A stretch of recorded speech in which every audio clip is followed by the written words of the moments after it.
Marabai zuwa Khalil TV Plus. Ka danna subscribe sannan ka danna alamar ƙararrawa ta yadda za a sanar da kai sabon shirye-shiryenmu da zarar mun ɗora.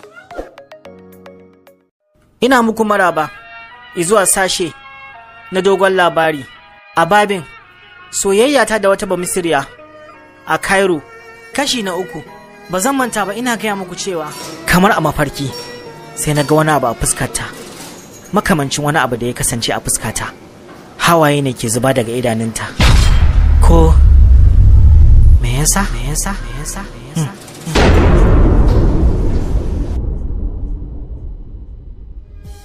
Ina ta juya tunanin menene yasa wannan kyakkyawar yarinya take zub da hawaye a kaina ne, ko ita ma dai ta kamu da soyayya ta ne, soyayya irin wacce ake kira soyayyar ganin farko, wacce kana ganin mutum nan take zaka ji stamfin sansa ya rattaba akan zuciyarka, ko dai ita ma irin wannan san ne ta ji a zuciyarta.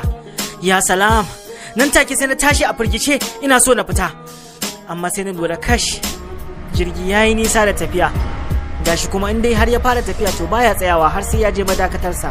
Ne ta daga kai ina so na ganta, can sai na tsinkaye ta tana tsaye tana ta kallon jirgin yayin da yake tafiya. Ta girgiza kanta sannan ta koma wajen zamanta, ta zauna a saibance ta yi tagumi. Nan take na ji zuciyata tamkar za ta yi bindiga. Nake tunanin cewa akan mene da na bar wannan waje bayan duk alamun da ta nuna min. Me yasa na bar wannan waje? Subhanallah, kaga wasu yan tsirarin mintuna za su canza min kaddarar rayuwata. Yarinyar nan ban taba ganin ta ba, ban ma san sunanta ba. Ko me sunanta? Bayan tafiyar sa'o'i 2 mun samu mun isa Alexandria. Tunda muka fara tafiya har muka isa ban samu cewa komi ba, yayin da abokaina suka yi ta musayya kamar yadda suka saba. Duk rashin son gaskiyar ka dole ka yadda cewa naman zabuwa wallahi ya fi na kaza zaki. Me ya kawo dole? Abu ne fa na ra'ayi, kowa da irin abin da yake ra'ayi, kuma kowa da yadda yake jin ɗanɗano a bakinsa. Ni ɗanɗanon kaza ya fi min na zabuwa daɗi. Simple. Malam ka ba wani kowa ya ba in kace min kwai na yadda cewa kwan kaza ya fi na zabuwa daɗi, amma wallahi in dai nama ne alƙur'an wallahi naman zabuwa ya fi na kaza daɗi. Malam ku kaza kai ne ko yanki nake mana. Ni dai samsam ba ta tasu nake yi ba, ina ta tunanin abin da yake ta juya min a cikin zuciyata, abin da yake mafi a'ala a daidai wannan lokaci a rayuwata. Ga mu dai a Alexandria, amma ni gaba ɗaya zuciyata da tunanina duk suna tashar jirgin ƙasa ta Ramses. Muka fita a cikin jirgin, muka shiga gari, muka je gidan cin abinci, muka ci abinci, muka fito daga gidan cin abinci, muka je bakin ruwa, muka ɗauki hotuna, muka ziyarci wajajen tarihi, muka je gidajen wasanni da shakatawa. Amma har yau ko ɗaya daga cikin waɗannan wajaje ba zan iya tuna me aka je aka yi a wajen mu kuma ya aka yi, saboda zuciyata da tunanina suna tashar jirgin ƙasa ta Ramses. Abokaina su ma jikinsu ya musu wani iri ba su gane min ba, sai suka tambaye ni, kai Hamago, wai tunda su kana ta wani zubin kamar an maka mutuwa, me yake damun ka ne iye? Ni ma dai gaskiya. Me yake damun ka? Shine ai ni ma na kasa gane maka wallahi. Ya dai? Fatan dai komai lafiya. lafiya, kaina ne kawai yake mun ciwo. Kaga yana da maganin ciwon kai, zo ka ga kawo kanka. A kai malam kana ta yayi bo masa kai, me zaka masa da kai? Goransa zan yi, wallahi ina goransa zai watsake. Kai dalla sake shi da Allah. Kai Allah kana da matsala, ina ga ma wallahi ina saburbuda man goran ɗaya, wallahi ne wani. Allah ya sauke.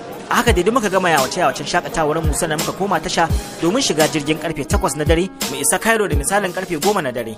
Wannan jirgi haka yake ta sheka gudu tamkar zai tashi sama, amma ni kuma ji nake kawai a saibance muke tafiya tamkar na hau bayan kunkuru. Bayan mun yi tafiya kamar na tsawon mintuna 45 kawai sai jirgin ya nemi waje ya tsaya. Kasancewar jirgin yana tsayawa a kowace tasha da ke hanyarsa, to mun dauka irin wannan tsayuwar ce, to ashe ba haka bane. Sai ake sanarwar cewa na cikin wannan jirgi su yi haƙuri, kasancewar sun samu labari ana rikici a can Cairo, saboda wasu daga cikin 'yan ƙasa sun yi tawaye wa shugaban ƙasar wato Hosni Mubarak. A dalilin haka jirgin ba zai ƙarasa Cairo ba a wannan dare. An sanar da mu cewa sai dai mu kwana a wani gari mai suna Tanta da ke tsakanin Alexandria da Cairo. Nan take na ji wani hijabin bakin ciki ya lulluɓe min zuciyata, tamkar ban taɓa farin ciki tun da nake a rayuwata ba. Haka zalika na shiga wani matuƙar tashin hankali, kasancewar an fara tawaye a wannan ƙasa. Wannan yarinya kowane hali take ciki ban sani ba. Inna lillahi wa inna ilaihi raji'un. Inna lillahi wa inna ilaihi raji'un. Inna lillahi wa inna ilaihi raji'un. Abin da nake ta maimaitawa a cikin zuciyata kenan, saboda na samu kaina a ganiyar firgici da tashin hankali da ɗumauta.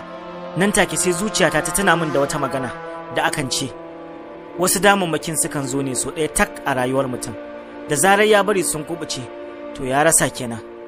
Yanzu wannan ɗaya daga cikin irin waɗannan damammakin ne na yi arba da ita kuma na rasa ta. Ayyo, na ji wani ɗaci ya lullube min zuciyata. Shikenan sai na saduda. Mai yiwa dama irin abin nan ne da za ku haɗu da mutum so ɗaya tak a rayuwa. Ka ji kana tambayar kanka me yasa tuntuni ba ku haɗu da shi a farkon rayuwarka ba, amma kuma kafin ka farga sai kawai ka neme shi ka rasa, ba kuma za ka sake ganinsa ba har abada. Inna lillahi wa inna ilaihi raji'un. Ƙarshen fita na uku kenan na dogon labarin soyayya ta da wata bamasiriya a Cairo. Sai sati mai zuwa za ku ji mu ɗauke da ci gaban wannan labari. Mun gode.